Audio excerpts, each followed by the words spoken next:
All right, I'm here today with Gabe Deem from Reboot Nation, who's zooming us from Texas, Dallas, Texas, right, Gabe? Yeehaw, that's right. Yeah, how you doing? I'm doing well. How are you, Paul? I'm great. Thanks so much, Gabe, for taking the time to talk with me today and sharing your experience with our viewers. Gabe's an activist for better sex education, an international speaker, writer, and personal trainer. After recovering from porn addiction and a porn-induced sexual dysfunction himself, he spent years studying the science of addiction and now runs rebootnation.org, a free online community to help addicts and their partners overcome problems related to porn use. Gabe has presented at West Point and on Capitol Hill to address members of Congress about porn's impact on youth. Gabe was featured in a Time magazine cover story in 2016 and has shared his story with Rolling Stone, MTV, Chelsea Handler, Katie Couric, and many others. So Gabe, can you share with our viewers a little bit about your own story? Maybe start as a kid discovering porn and the direction that took you into your early 20s, I think, and eventually to founding Reboot Nation. Yeah, so I like to start out by kind of just painting the picture of how the teenage culture's changed in my generation. Yeah. So, I'm 32 years old now, but even when I was a kid in middle school, high-speed internet came out, okay? So this was in 1999, 2000. I was a seventh grader when I got high-speed internet. And the culture was, I like to call it a Superbad culture. I don't know how much of the audience has seen the R-rated film Superbad or movies like The 40-Year-Old Virgin and those mid-2000s comedies that really did a pretty good job of portraying the pornified culture that we find ourselves in. Okay. And there's a scene in Superbad where, all the boys in the movie, they're high school kids, they're all watching porn, laughing, and it's just what they did on the weekend. Yeah. One of the guys had a crush on, asked him, what'd you do this weekend? And it shows you what he really did, which was watch porn and drink beer and hang out with the guys. And then he obviously lies and said he did something else and didn't go. A great story, right? Yeah. Okay. Didn't go into details. But anyways, that's the culture that I grew up in. My friends and I openly watched porn. We bragged about it. We would give each other's tips and tricks of how we could hide it from our parents, websites of where we could watch the most content. So basically, it was just prevalent everywhere. It was ubiquitous. It was all over the place. And for the most part, my peer group didn't have any shame around it. And so to back up my own personal story, I was first exposed when I was 8. Okay. I found a Playboy or Hustler magazine in my neighborhood. And I knew what masturbation was. I had an older brother. He was 9 years older than me. And, I heard him and his high school friends joking about it. And so as a kid, I knew what masturbation was. And so I started masturbating to that magazine around the age of 8. 8, eh? Okay. Yeah. And 10 years old, things escalated. My family got cable TV. And so I would stay up and, watch TV all night, watch it. My parents would think I went to sleep, and then I would, be sneaky about it and turn on the TV. And I'd watch MTV and BET booty shaking videos, stuff like that. And I would also watch the Skinamax or HBO softcore porn, where, if you didn't pay for it, it was scrambled and squiggly. But every now and then the image would clear up. Some of the older people. Yeah. Some of the older people might remember what I'm talking about. Yep. But that's what I was doing as a little kid, right? I was a 10-year-old watching scrambled porn until 2 or 3 a.m. and my parents had no idea. And then at around the age of 12, I was a middle school kid. We got high-speed internet, DSL, broadband internet. And immediately, the time I'm talking specifically would be 7th grade for me. I started watching internet porn. I asked a computer friend of mine. He was a little whiz kid, and he knew all the tech stuff on how I could clear my history. And he was one of the ones that gave me the tips to hide it from my parents.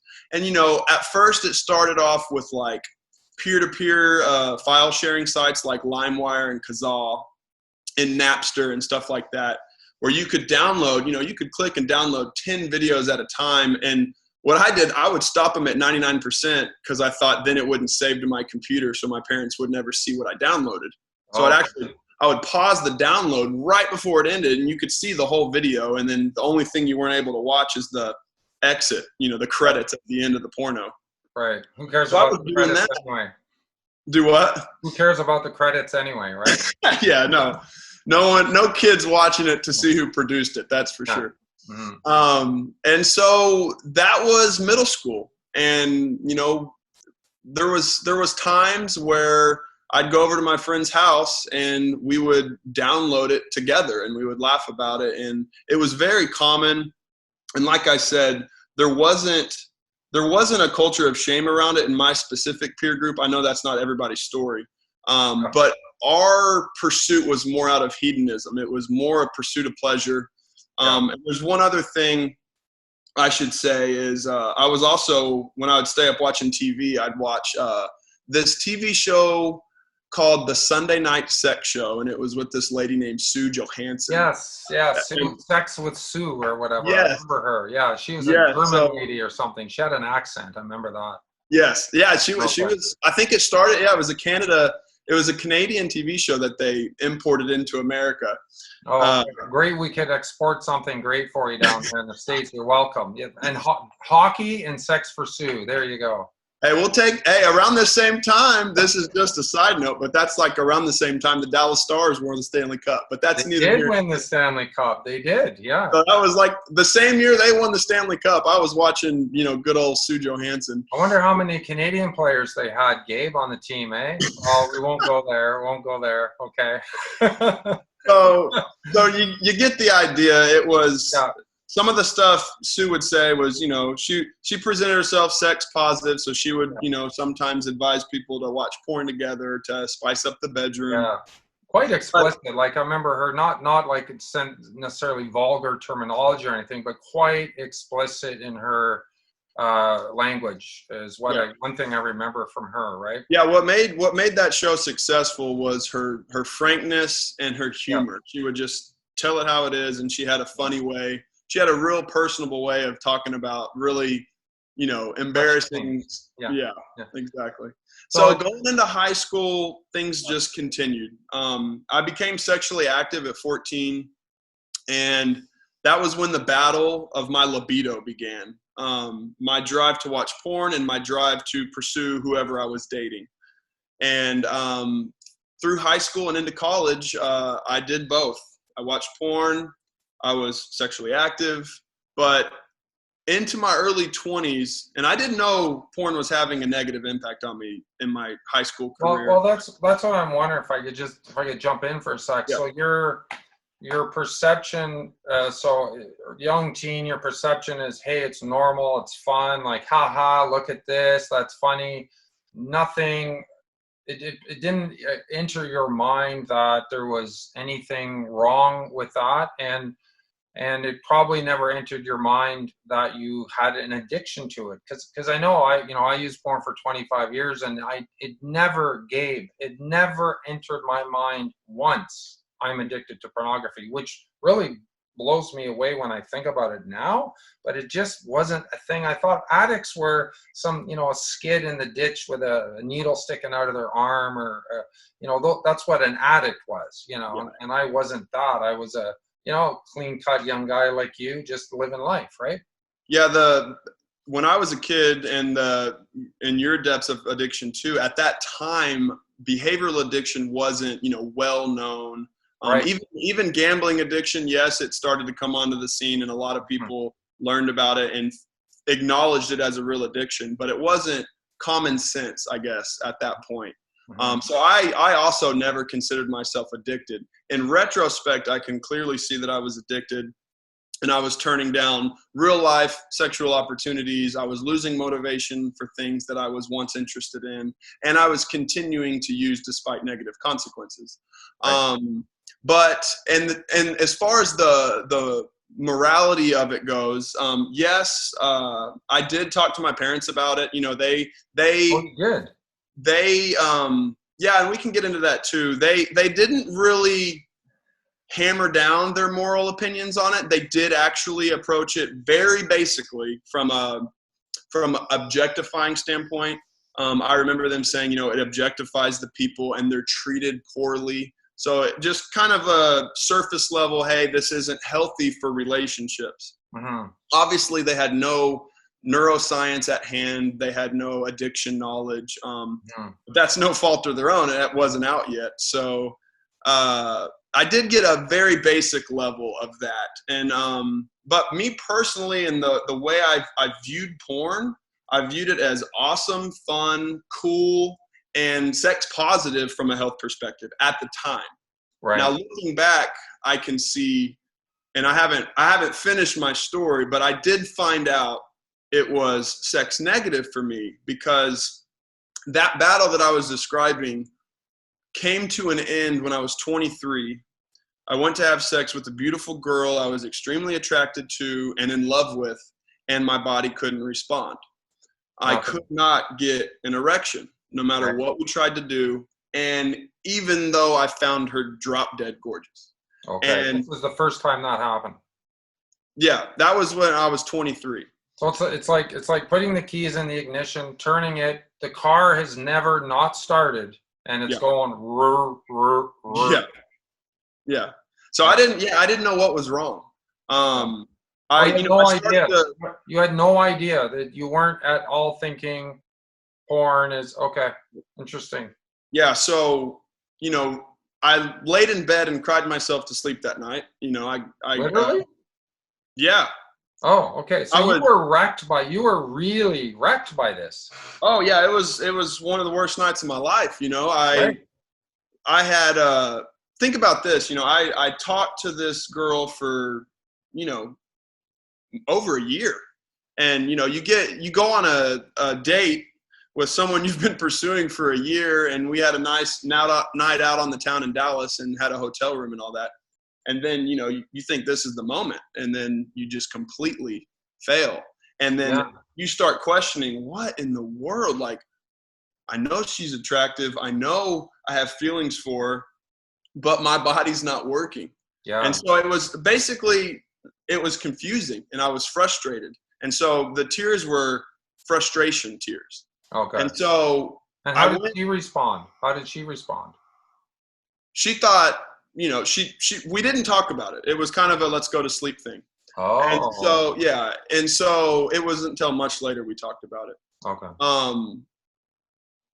I went on a 2-month search for what's wrong with me. And I did what anyone would do, got on Google, young guy erection problem. Mm-hmm. And all I found at first was performance anxiety. If you're young and healthy, it's performance anxiety. It's psychological. You're stressing yourself out. You're trying to perform. And I knew that wasn't the problem, so I kept searching. I knew I had sexual experience. I knew I wasn't – I mean, sure, you have jitters with someone you're attracted to and someone you like a lot first time, but I knew it wasn't bad enough to literally not feel any arousal at all. Mm-hmm, mm-hmm. I felt like – I like to describe it as an asexual zombie. I felt completely brain-penis disconnect. And so that was the first time I ever felt that to that extent, and knew like, okay, something's seriously wrong. There was one other time about 6 months before that night, but I blew that off to other variables, and I don't want to go into that. But and that was with someone else. So yeah, I kept searching, and I remember the day I clicked on a forum. It was I believe it was medhelp.com. Okay. There was threads, thousands of posts long. And this was May 2011, May 17th, 2011. I found threads on MedHelp, hundreds and thousands of posts long of guys with the same story. They had used porn for several years and eventually couldn't function with their real life partner, even partners that they found attractive. And so I was reading, you know, at this point I'm like, what? Is this even a thing? And I'm reading and I see a test to see if you can masturbate without porn. Right. And then I'm sitting there going, man, I haven't tried to masturbate without porn in a decade. Right. Because I've had porn every time. We had it on our PlayStation Portables, which is like a Game Boy. We had it on our school laptops. We had it on our phones. We even back then on the old school flip phones, we would take pictures of our partners sometimes, consensual, of course. Yeah. And so we had it on our cell phones even back then in the mid 2000s. And so, like I said, porn was everywhere. So I never even thought to masturbate without porn. So I tried it. I tried to masturbate and I realized I couldn't. Using my fantasy, no matter what I did to myself physically, I couldn't get the slightest bit of an erection. But when I would go back and I would open up my laptop and start typing in my favorite porn website, I would become aroused before I even started clicking on the video. I had conditioned, like Pavlov's dog that salivated at the bell. Yeah. I started salivating for porn before I even was watching the video. And I had trained my brain to need that. Well, that's interesting. That's actually called anticipatory excitement.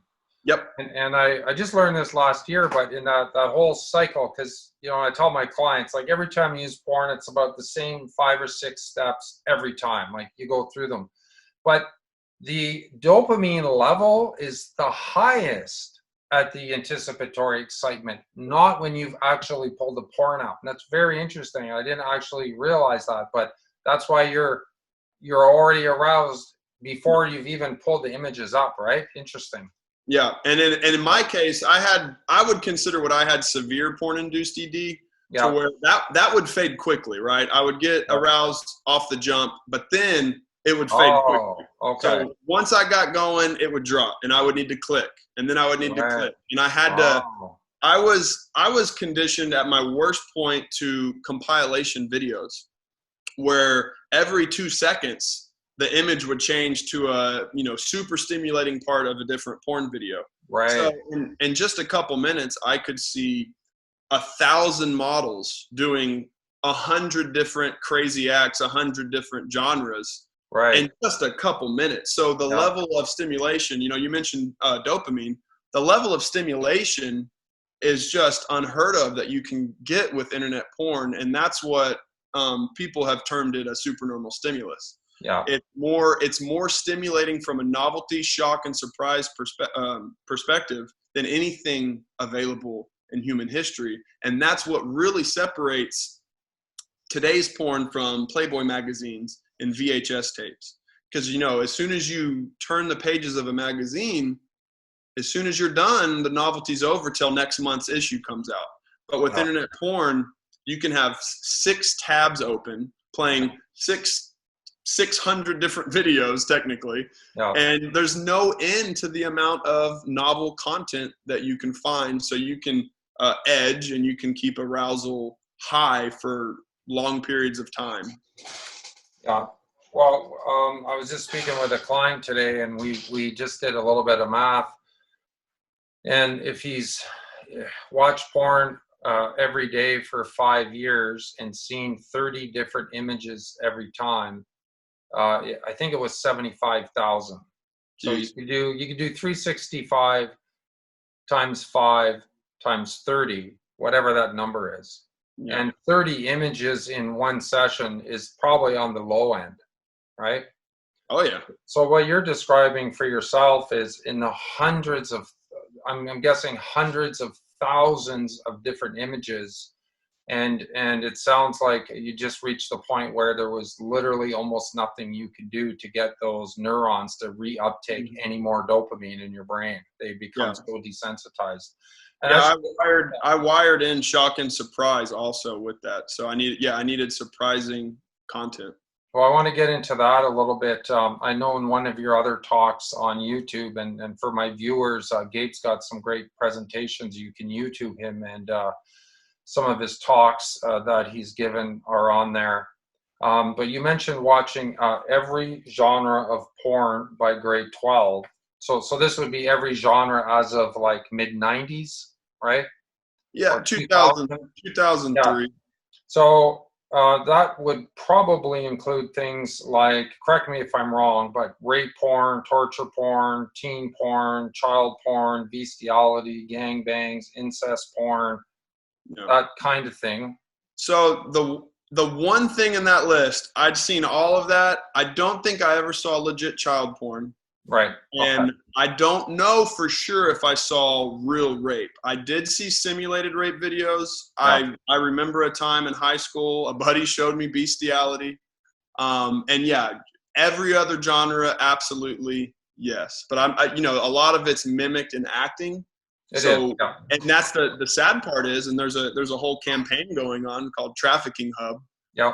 The sad part is I don't know if what I watched was real or not, but the odds are I probably stumbled across some real assault and rape, and yeah. So what I'm curious about is your thought process as you watch some of these things. Was there anything that gave you that sort of disgust reflex? Was there any more cognitive dissonance, moral discomfort? Did you ever loathe yourselves after? Did you ever think like, oh my God, what have I just seen? Or what was, and did that change over a period of time? Or was it just kind of all blocked out, total limbic brain seeking the reward, and that was it? Sure. So it progressed. It progressed, at middle school, although I did stumble across the occasional super misogynistic video where there was abuse. For the most part, it was pretty vanilla by internet porn standards. Right. So just because I had seen all the genres by age 14 or 15 doesn't mean that was what I was consistently watching. Right. But through high school and into college, and when tube sites took off, so I graduated 2006, and that was the same year that tube sites blew up because YouTube was created and then porn sites switched to mimic the YouTube platform where you can stream all the videos. So right when that happened, I was freshman in college. I remember my buddy told me about a couple tube sites, and it didn't take long after switching to tube sites, things really took off and got worse. Right. So I escalated into, and I don't mind being specific, but facial abuse and other misogynistic categories where they really abuse the actresses and actors. If it was gay porn, or there's also sissy porn, and there's all kinds of categories that abuse men and women. But I did feel a disconnect because I eventually, we know neuroscience shows anxiety and surprise can actually increase excitement. Yes. And disgust. And disgust. Mm-hmm. And so when you wire that in with your pleasure arousal template, when your arousal template gets that wired in, like I was doing when I was watching that, originally I was repulsed by it, and then I would go back to it because subconsciously, this is the way I see it, subconsciously my brain remembered that pleasure threshold that I had increased. And so I wanted to go back to that. And once my, prefrontal cortex shut off when I was in that masturbatory session, then I would go back. I would end up, after my clicking and clicking and clicking, I'd end up watching something that actually would disgust me. And Right. I'd be getting off to that. So yes, I did have that, Lil Wayne, the rapper, he had a line in one of his songs called "After I come to my senses." And I think he nails it brilliantly, because once, I was done, I go, what in the world did I just watch? Like, what did I just watch? Yeah. And so, morally, yes, I knew, like, I just watched someone getting treated like crap, and I got off to it. So yes, that was part of it. But again, it all started and came from a pursuit of pleasure, and then that shock and surprise and curiosity as a teenage boy. I wired that in. When you're already aroused as a 14-year-old kid, you're a 14-year-old, adolescent brain, don't know what you're doing, no information on potential negative effects. Mm-hmm. I'd click on something that caught my attention, and I did originally think it was gross. I thought it was not okay to treat someone like that. But I eventually started getting off to that. And so it wasn't that, like, I had shame about it that drove me to use it to, like, numb the shame or whatever. Yeah. It was that my use of it really jacked me up. And then I had shame about my use. But it was more so that why I was doing it. Almost like, continued use despite negative consequences. That's what gave me kind of cognitive dissonance, is like, why am I going back to that? And obviously now, in retrospect, I can see that I had the 4 main brain changes. I had hypofrontality. My prefrontal cortex wasn't working. I had sensitized my brain and created that Pavlov's dog association with pleasure and those specific genres. I had desensitization, where I was numbed to all the other vanilla stuff and other things I found interesting in life and my real life partners. And then I had altered stress response, where if I was stressed out or anything like that, those triggers and cues would be activated, and it would drive me back to watch the very thing that caused those other brain changes. Right. And so that all makes sense looking back in hindsight. But so yeah, to answer your question, absolutely, there was some cognitive dissonance there. But as a teenager, I had no idea what I was doing to myself. I didn't have any education that I needed of potential negative effects. Okay, Gabe. So the next question I have is, what sort of sex education, if you want to call it that, formally and also informally within your family, what kind of conversations did you have? You mentioned, one sort of general conversation about, porn is objectifying to women and that's not good, but was there anything else? And I'm curious, because I'll tell you that I would say 95% of the clients that I have that have compulsive sexual behaviors had no conversations like that growing up. Like sex was almost like it was the elephant in the room that nobody talked about. Like it was literally never discussed. Like it's almost eerie how it's so important and so ignored. So what was your experience like? Well, before I dive into my personal experience, you just reminded me of a good point, and that is the early communication is so important. Yeah. And a lot of the people, I never sought out professional help myself. Right. And I attribute that to a great environment growing up of open communication. So even though, and I'll get into this, I didn't have, well, I guess I'll go into my personal history. I did have a couple vague conversations about porn, but again, obviously they didn't have any scientific information. They just, talked about the industry as being objectifying.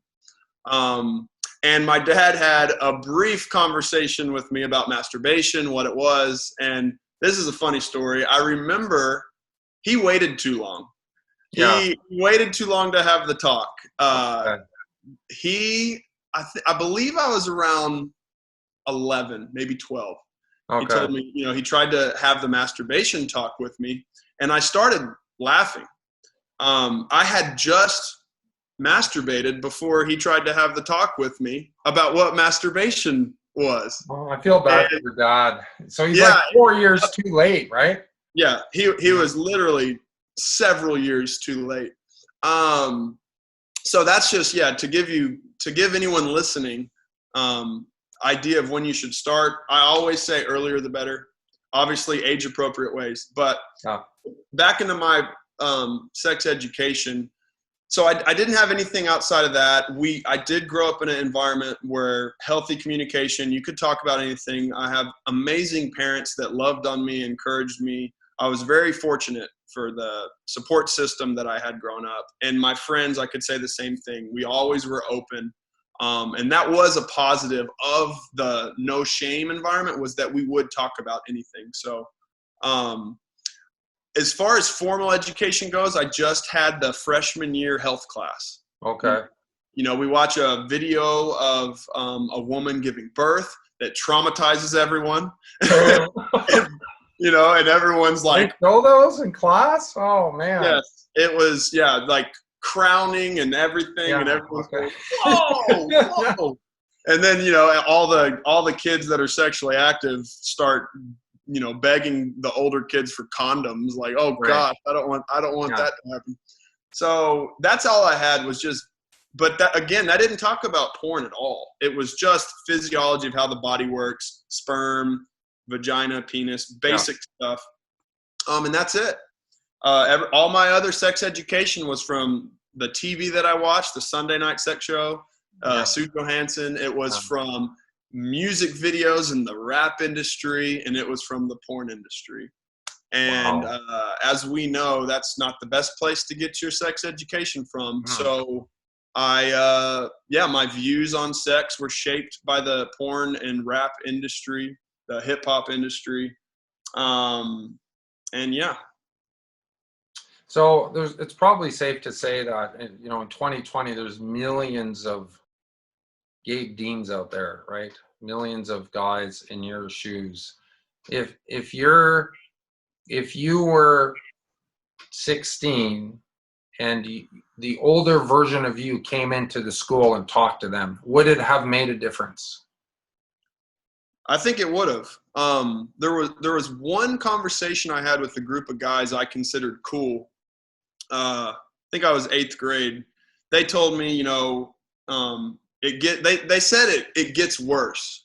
You know, watching porn, it can get worse and get out of hand. You know, again, vague, and I don't remember specific words they used. But just that conversation with the older guys that I looked up to, they were, you know, seniors in high school that I thought they were cool. You know, they were super cool. Okay. They could have done something absolutely ridiculous, and I would have thought it was the coolest thing ever. Coolest thing ever, yeah. Exactly. So when they said, hey, be careful with porn, even though they didn't have the addiction language, they didn't have the escalation, desensitization, all that. They just said, hey, man, it gets worse. Wow. And that was enough to make me – the only time in my life I took a break before I ended up quitting when I had sexual dysfunction was that after that conversation I had with them. It didn't last very long, but I did stop for a little bit. Yeah. And then I went right back into it. I probably forgot what they said. But so to answer your question, yes, I think, and that's part of my mission, is I think that if we teach kids the potential negative effects from a health perspective, all kids will listen to you. And then regardless, once you establish that foundation, just like you would with cigarettes, just like you would with alcohol, and I stayed away from hard drugs, drinking, and cigarettes when I was in high school because I knew the physiological effects. Right. And so in my peer group of friends, we thought porn was sex positive and cool, but we all, for the most part, stayed away from drugs because we knew that being addicted and being dysfunctional is not cool. Yeah. And so I think it can be very beneficial if you start from that. And then, you know, I know that people from all different backgrounds will hear this.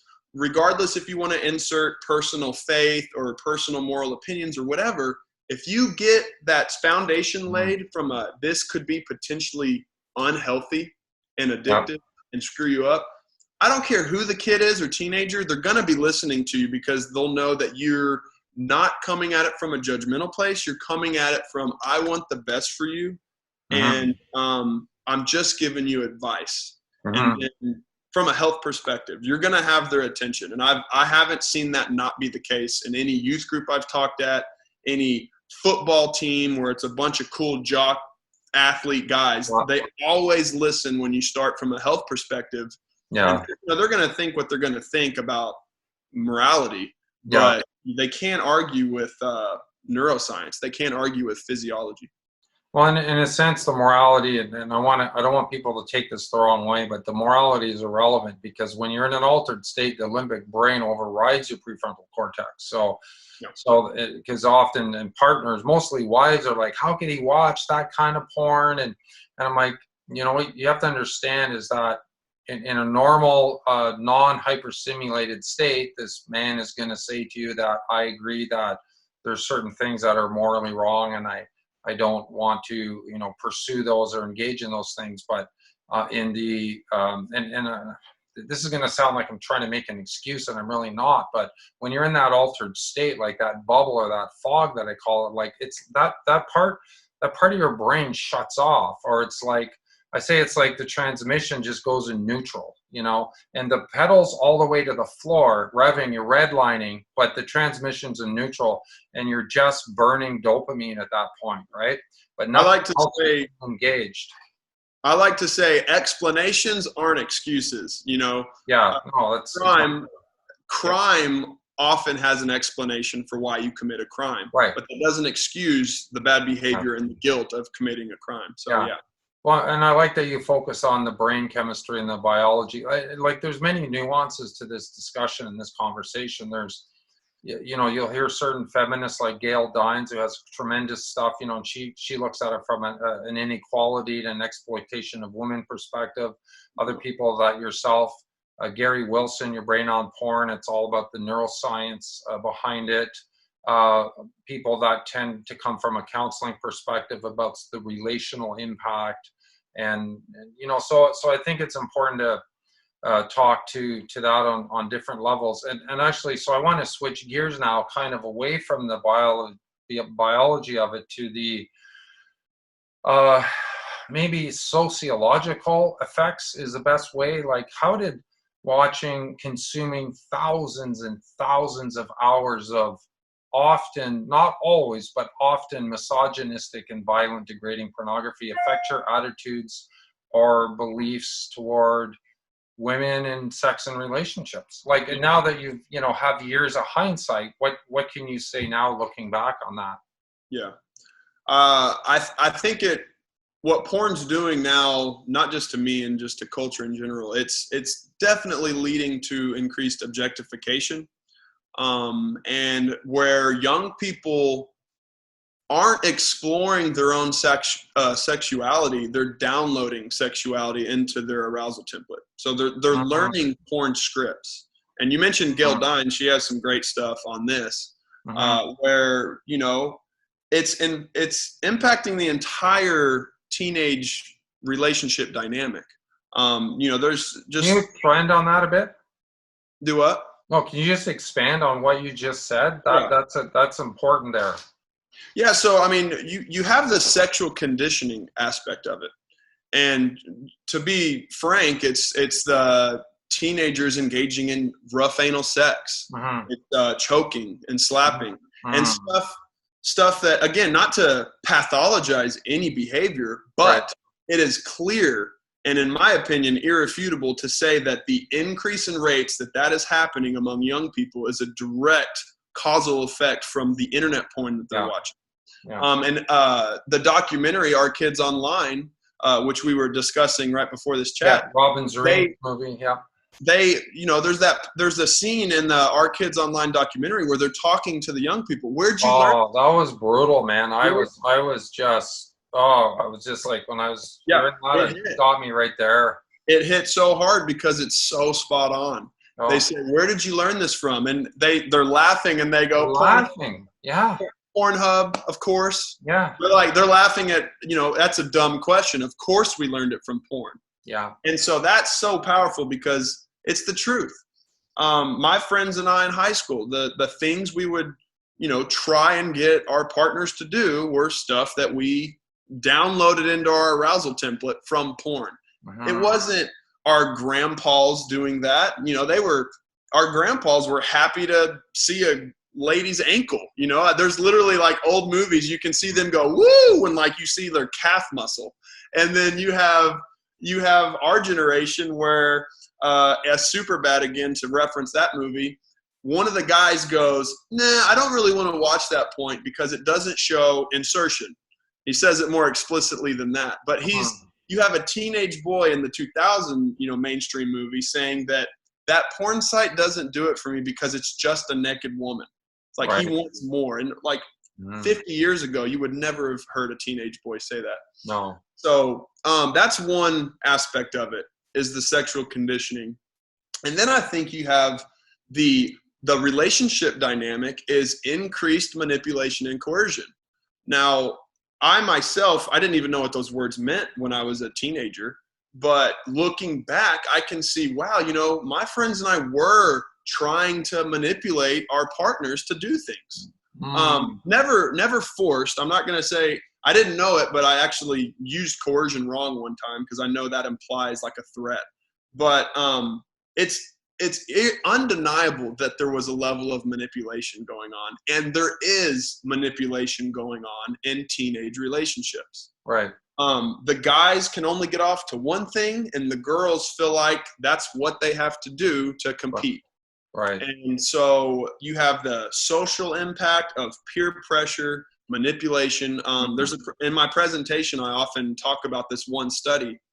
They interviewed a high school senior, and he said they were talking about anal sex and how it's drastically increased the prevalence of it among high school kids.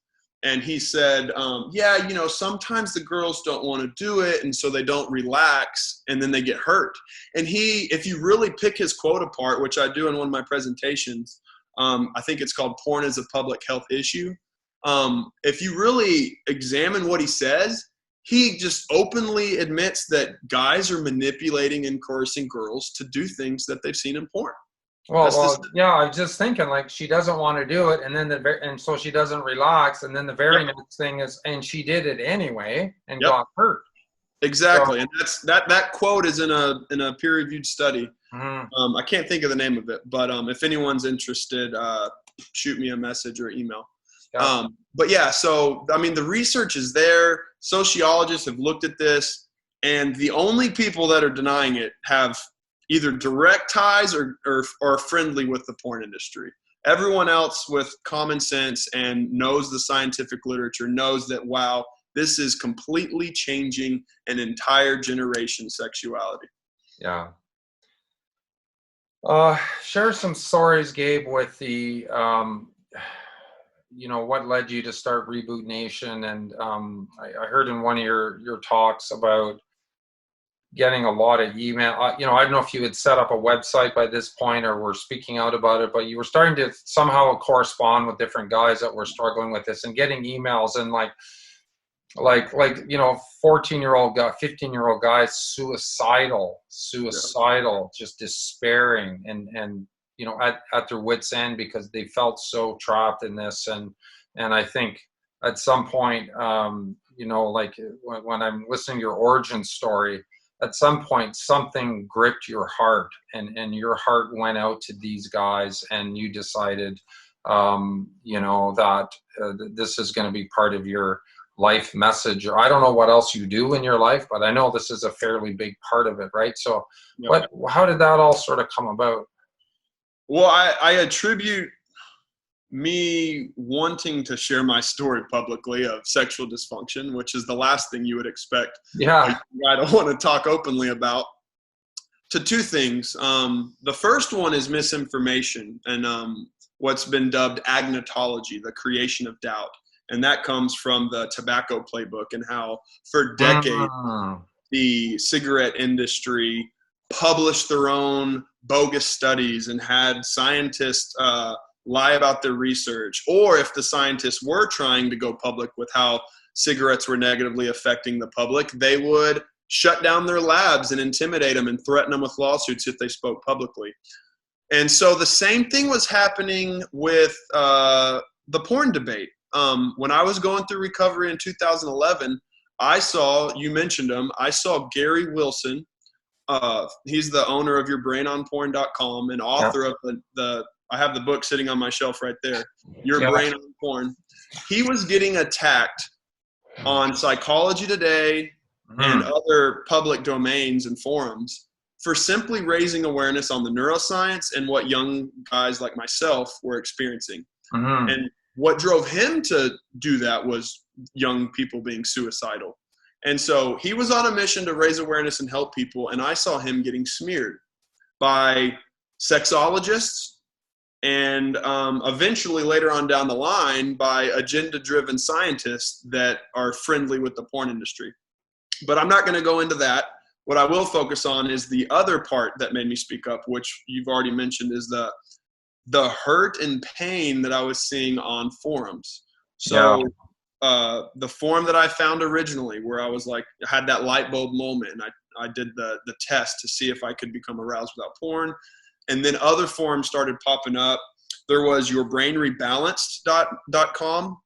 That was actually the first website specifically dedicated to porn-induced sexual dysfunctions, and it started early 2012. And then NoFap, which started 2011, NoFap was in its early stages of maturing into a porn recovery forum. Okay. It started out as a no masturbation challenge for a week or see how long you can go.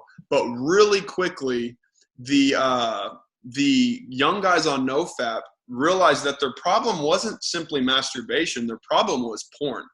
Right. I'm And just so, sharing screen. I'm just sharing Gabe of the screenshot of Reboot, so people can see that. Can you see that on your end? I can, yeah. Yeah. Okay. Sorry. Keep talking. Yep. And so you had these early forums where they were presenting scientific information and sharing their stories. And not only was that information being ignored, you had young guys that were suicidal and they were not getting the information they needed. There was Right. a public awareness campaign to say that porn addiction is not real and there's no such thing as porn-induced sexual dysfunction. And you had agenda-driven sexologists and researchers trying to deny the existence of our problems.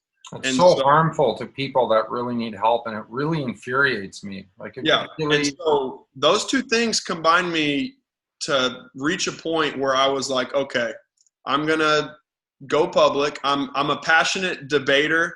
I know Right. Okay. I've always had a passion to argue and debate and articulate, what I believe. And so I thought, okay, I check off a lot of the misconceptions that I had already been reading. I was soaking up every mainstream article that I could.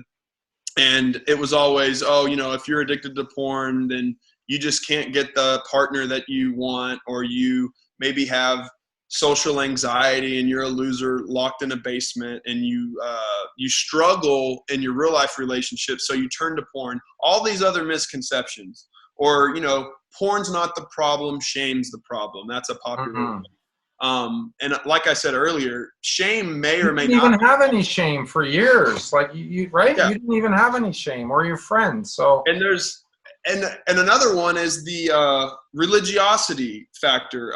Yeah. All the forms that I just mentioned were founded by atheists or agnostics. Yeah. And there's been parts of my life when I've definitely been agnostic. And Right. I started Reboot Nation. NoFap was started. Your Brain Rebalance was started.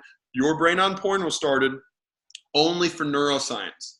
Right. And so seeing the smears on our community, the recovery community, and the grassroots movement of young guys quitting for health reasons, and women, it's not just guys, but Yes, seeing the smears, the disinformation, the attacks, and the fact that no one at that point in time in 2011 had put a face to sexual dysfunction. And so in 2012, I decided to share my story. At that point, I had been, those messages that you alluded to, they're from other forums like Your Brain Rebalanced and NoFap and other medical forums. Because at this point, there were threads about porn's negative effects on every type of forum imaginable.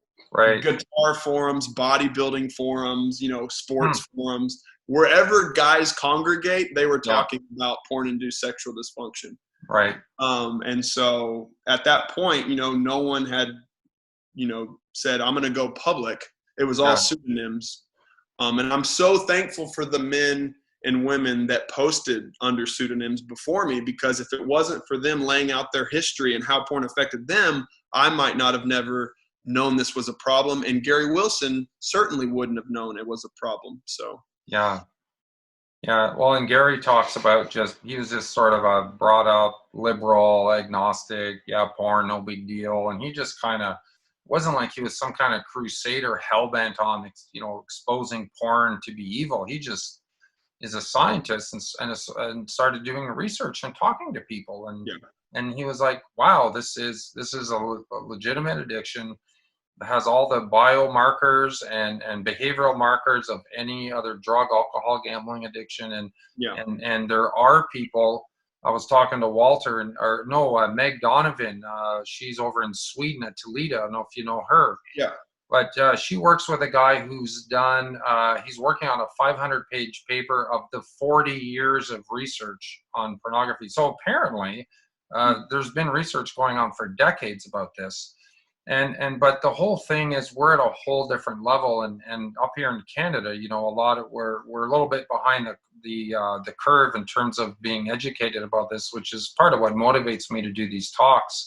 And, people still think we're talking about Playboy sometimes, and I still run into that, well, what's the big deal? Or, I looked at porn, meaning Playboy, and I'm fine, it didn't affect me and that sort of thing. So I think it took a lot of courage, Gabe, to be, to be able to, I mean, you're literally, I've seen your talks, you're literally on a stage in front of, hundreds of people and then, which is going to be posted and then viewed by maybe millions of people. And it's like, I couldn't get my dick up because I jacked off to porn too much. It's like, it's like brave. But that's why I know why you have a heart to help people, Gabe. And I can see that come through, and I appreciate that because you're certainly not doing that to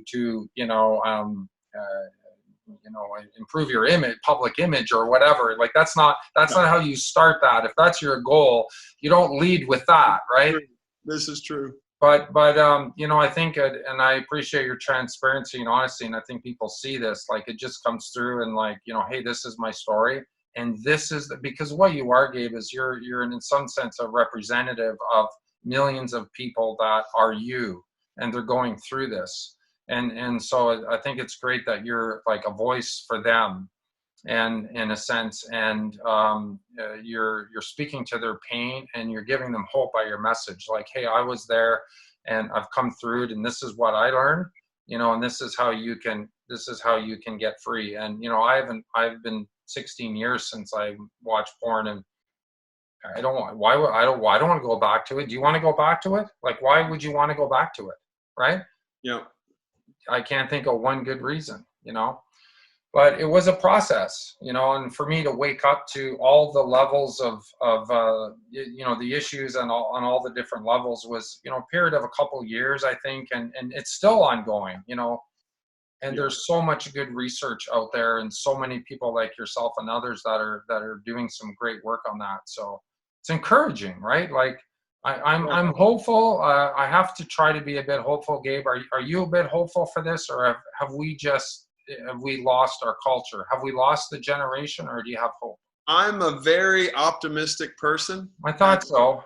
For my core personality, which is probably why I thought, I'll talk about sexual dysfunction and it'll probably go good. So that's a great idea. And it did go good because, thank you for everything you just said. But this problem thrives in darkness. It thrives in secrecy. And like we already mentioned, an environment where you can't be open about what you're struggling with is an environment that addiction thrives and shame 100% agree. I couldn't agree more. Yeah. And so I think that we have, like we talked about when you were scrolling through my website, people, and when you introduced me, Time Magazine covered this on a cover story in 2016, and many other mainstream outlets have covered the problem. So we are making progress on raising awareness. Yes, there's industry pushback, and that's not going to stop for decades. Oh, no. But if you go to comment sections, because I pay very close attention to what the public is saying about this topic. Whenever an article or a YouTube video or whatever comes out, I'm reading what people are saying. Right. And there was a big shift, I'd say around 2015, 2016, in the percentage of comments that were agreeing with the negative effects. And most, not all, but most videos and articles, if you read what the actual reality is from the people sharing their experiences, the people that are saying, oh, porn addiction's not real, porn doesn't cause this or that, the world does not agree with them. Right. And so the battle now is on what's presented as fact. The battle now is it's exactly what's going on in the tobacco wars. You have a $1 billion industry now that is trying to smoke screen and create doubt. Yeah. And the World Health Organization has accepted a diagnosis that's suitable for what lay people would call porn addiction. Yes. Now, I know it's not in the addiction category yet, but there was actually a recent paper that came out from some of the top leading behavioral addiction neuroscientists. Yeah. It's a compulsive behavior disorder. Right. Close enough. I can work with that. Yeah. And so regardless of the semantics, the scientific field has acknowledged sexual problems due to reward reinforcement as being a real legitimate issue, a pathology of out of control behavior. So whether you want to call it a compulsion or an addiction or whatever, that's not the point. The point is the science is showing this is a real problem. And it's just like the evidence is lining up just like gambling. And gambling's been, you know, people go, oh, well, you know, that can't be a real addiction because it's not ingested into the body. It's like gambling's been a real addiction for decades, and it's not injected into the body. Porn comes in through the eyes and actually the receptors. And so I'm very optimistic that awareness is being raised and the next generation will know of the potential negative effects. And you have so many good organizations that are doing brilliant work and raising awareness and trying to get the message to youth, kind of like the Truth Campaign did with cigarettes. So yeah, I think the battle in academia is going to go on for a lot longer, but it won't be in good faith because I believe the battle's already over, and that is that porn addiction's real and the neuroscientific evidence that shows it is vast. Yeah, I agree. Well said. Gabe, what's a last, we'll wrap up with this, a challenge for the viewers, those that work in mental health. What's a challenge that you want to put out to them? I would challenge everyone that's watching this to speak up and have the conversation and raise awareness because, you know, there's nothing to be ashamed about if you don't have the information. And you know, my parents, for example, to use them, they didn't know. They had no idea. They didn't know that the neuroscience of how their child's brain was changing. They didn't even know I was watching porn. But nowadays, we know that the vast majority of young people are. And so it's better to assume that even if they haven't, they will. And you have the information now. So the only shame would be to not inform the next generation of the potential negative effects. So they end up in the same hell that I ended up in and that you experienced at one point. The real shame is having the help and information and not passing it on. So I challenge everyone to speak up, have the tough conversations, because there's nothing to be ashamed about with sexuality and talking about it. Right. The shame should only come from having the tools at your disposal and not using them. Yeah. And I'll just add, that was well said. And I'll just add this, it was adults that caused this problem, and it's up to us adults to fix it. It's not up to, we caused the problem that's affecting our children and youth, and it's not up to them to fix it. It's up to us. Do I get an amen on that? Oh, absolutely. That's true. Yeah, it's not up to the kids. You don't leave any other conversation of potential harm up to the kids to solve. It's always so. All right. Hey, thanks so much, Gabe. Really appreciate it. We'll wrap up there. Keep up the great work at Reboot Nation and all the speaking and educating that you're doing. And you know, I see you have a real heart to help young men, and I'm sure you have helped many literally change their lives, and that's very important work. So thanks for your service, and I really encourage you to keep that up. So take care and stay in touch. Thanks for letting me share.